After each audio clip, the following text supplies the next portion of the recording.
most famous physical therapist on the internet. Hi folks, I'm Bob Schrupp, physical therapist. Brad Heineck, physical therapist. Together we are the most famous physical therapists on the internet. In our opinion, of course, Bob. And it is a humble opinion. Today we're going to talk about stop these 5 habits or your knee pain may never go away. Are we exaggerating, Brad? No, if these things are going on, if they don't cause pain now, they likely will as you... And if you have pain, they'll perpetuate it. Nice word, Right, Bob. okay. By the way, if you're new to our channel, please take a second to subscribe to us. We provide videos how to stay healthy, fit, pain-free, and we upload every day. Also, if you get the chance, go to bobandbrad.com. This week, we're always doing a giveaway. This week, we're giving away the wall anchors, right? Yeah, the wall anchors. You can't go wrong with the wall anchors. You can't go wrong with the wall anchors. Check them out. You can also find it on Facebook, the contest that is. It'll be pinned at the top of the page. Go to Twitter, Instagram, or TikTok if you want a 60-second version of Bob and Brad, plus some of our hijinks. Remember that word, hijinks? Some of our frivolity. You've been in the thesaurus last night. Wow. All right, people discount how much poor knee posture, especially for a prolonged period, how it can result or, like I said, cause or perpetuate pain. Once again, Bob, the P word, posture, whether it's for your back or your knees, it's need to be addressed. Yeah, so if you're overstretching or overloading for a long time, it can cause tissue damage. Let's start with the first one, Brad. Yeah, because I think people really aren't aware of what good knee posture is. Yep, absolutely. So this whole video is going to educate you. I'm going to stand up, Liz, and I'm tall, so make sure I keep my face in frame. So, don't worry about that. Get it out of there. Look down here. One thing I don't want you to do, when you stand for a while, you should have a slight bend to your knee. And so you don't want to do is lock your knees like this. You should pull your pants. People can't see your knee, Bob. Sure. People want to see those legs too. I hope my socks are okay. The people seem to like those are a good pair. Caused a controversy on some of those. So you don't want to have the knee locked like this. Yep. And let me show you why. Oh yeah, let's do this. We need Sam. We need Sam. A little assistance from our skeleton. Has been very helpful over the years. So this is kind of a demonstration. So in the knee, in the knee joint, you have cartilage. And if you stand, I'm going to use a peanut here. But just wait, Bob. Oh, yeah, that's right.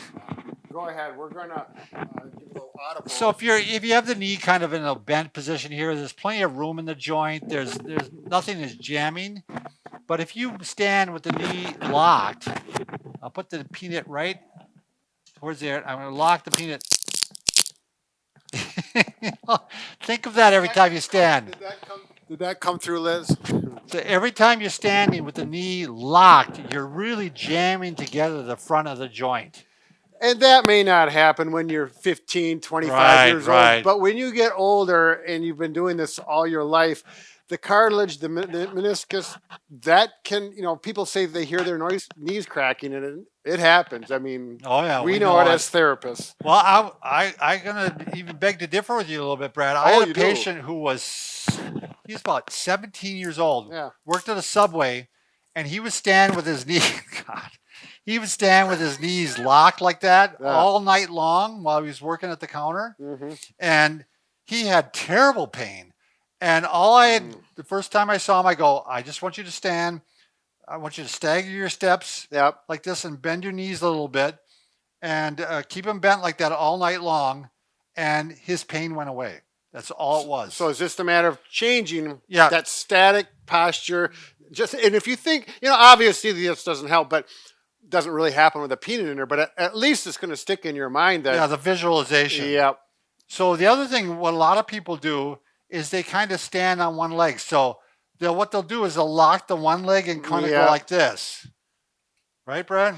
Yeah, and this happens like, well, Liz, if you have a child and you're holding and you put it on the hip. Right. And if you do it the same hip each time, it's going to stress that one knee the same, over and over. Right.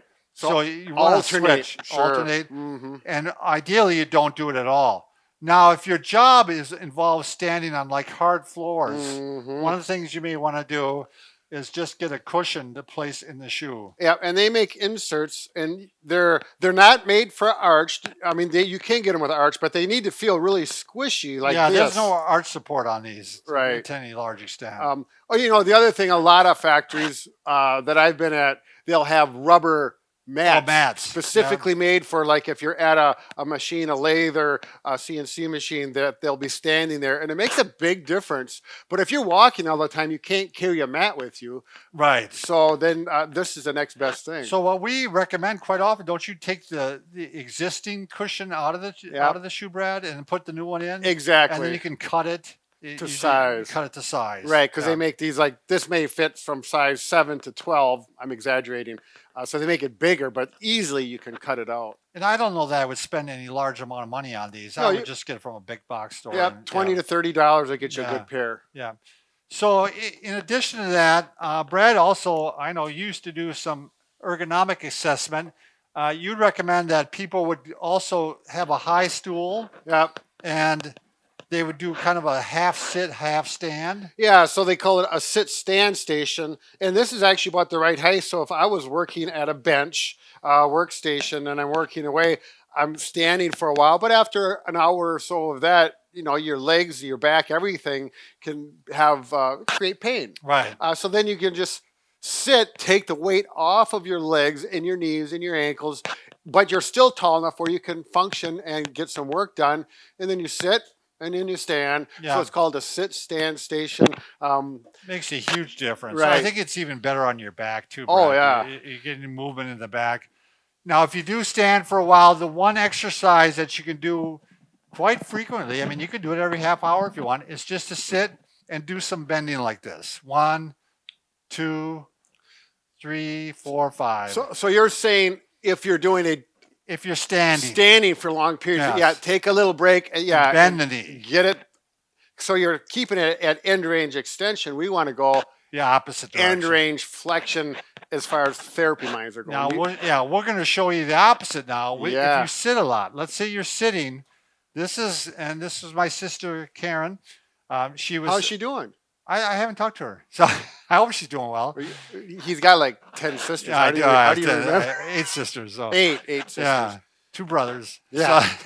So she was sitting. She sits all day at the computer, and she was sitting with her knee bent more than 90 degrees. Sure. And that is actually, you really do want to try to keep it at 90 degrees or even less. Right. Like this quite often. Between the joints, and it compromises circulation. It's like taking a garden hose, and then you push it so far that it doesn't flow near as good. So we don't want that. Now, if the chair is too low for you, if you're a tall person like me, you're going to be more like that. And that's why you might need a cushion like Brad has right now. Yeah. Now, if you're shorter, what you may need to do is take the cushion and put it underneath your feet. Oh, there you go. Yeah. So that your feet are nice and comfortable that way. Sure. So you want to get to that comfortable right angle so that it's not. And not only is this going to be healthy for your knees, but it's going to be good for your back as well. Yeah. And so then, as opposed to standing where we would have you do this for 5 repetitions, we're going to have you do this for 5 repetitions every 30 to 40 minutes or whatever. Is just go ahead and do 5 of these. Kicks. Yep. Very fast. You can do it. You're still working. Yep. You can even be talking to somebody. Absolutely. If your feet are under the desk, they'll never know. That's right. And, the thing is with this is kick them out as straight as you can get it. So you get a little bit of a stretch there. Hold it for a second or so, but don't do this is better than nothing, but you might as well do it right. A little bit of stretch, a little bit of strengthening. There you go. So Say no it's more. just a great one to do. Also, you're not going to sit frog style. You might, how little kids will sit like this. I can't do it. Well, that's because you're not a little kid like anymore. This, or W. Oh, the W sit. Yeah. I can try it. My hips go that way. That's right. You're built that way. I used to be able to do this pretty good, but yeah. And so you're stressing the knees. Yeah, look how the knees are really being under stress. Yeah, now the opposite direction of that would be sitting cross-legged, right, or lotus position, extreme flexion. And Brad and I were just talking about this. This is actually a position where you could get back pain. Oh yes, and you can also get knee pain. Right. And so I don't know what people who were doing their meditation that way like this, but that's a different story. Right, we won't go there. All right, so every 30 minutes, like we said, you're going to want to go ahead and straighten those knees if you can. All right, next one. What number are we on? Number 3. 3. It's kneeling. Oh. Same thing. You don't want to kneel like this for long periods of time. I had a friend. He's 70. He's really a young looking 70. Oh, sure. But he was working on the roof at 70, and he was doing something, and he actually was sitting with his foot like this, Yeah. and he got plantar fasciitis. Oh, sure. But the same thing, any long position like this is going to be bad on the knees. So Right. you just want to, if you have to do it, break it up quite often. I mean, this is, like catchers. They have that Sure. knee cushion between the calf and the buttocks, so it really takes stress off the knees. We should have had some of those. It's here. just not a good position to be in. No, it's a tough one. So with walking, okay, that was number 3. With walking, you actually want to take shorter strides with walking, because when you do long strides, if I take a long stride, I hit the heel. Mm-hmm. Show how the force comes up through there, Brad. Right. So when heel strike occurs, that puts this axial force, I believe it's the axial force, and your knees fully extended, Right. slightly externally rotated, the Homans. Yeah. Anyways, and it puts a lot of stress to that knee joint. Yes, it does. Good way to accelerate arthritic problems. Yeah, and Brad and I learned a while back. Both of us became more forefoot runners. Right. We used to be heel runners, and now we hit on the forefoot. Yeah. The same with walking. You want to hit instead of on the heel. Yeah. You want to hit on the forefoot or the forefoot and back foot at the same time. Right. That's a hard change. I've been working on that. It is a hard change. And I'm like, I'm just going to get cushioned shoes. For my wife, we got cushioned shoes for her, but we just said take shorter strides. Yep. Yeah. And she first kind of hedged against it, and now she's back to running again. Sure. So I think she became a believer. So even with sleeping, having the legs straight all night long. I mean, it puts a lot of stress on it. Right. Now Bob would be laying completely fat, down. but yeah. So yeah, that is the issue. So you can put pillows under your knees. You can put pillows underneath your knees, or you can get a leg wedge, which is real nice because it's built for this. Right. If you have swelling and things in your ankles below the knees, this is a good idea. If you don't have that and you don't want to buy one of these, you don't need to. You just get a couple of pillows. Yep. So go take the pillows from the kids. And of course, the one that is pretty much standard. I think most people know. You put the pillow between the legs too to keep the knees from banging against each other and clanging against each other.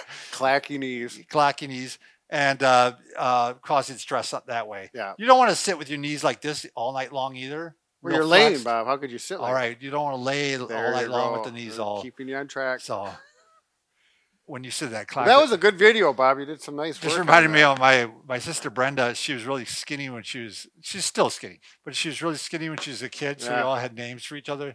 I always called her a skeleton, and I go clacky, clacky, Brenda. Oh, Bob. So, why, Bob? Hi, Brenda. It goes on all. Yeah, it never stops. His life. Thanks for watching.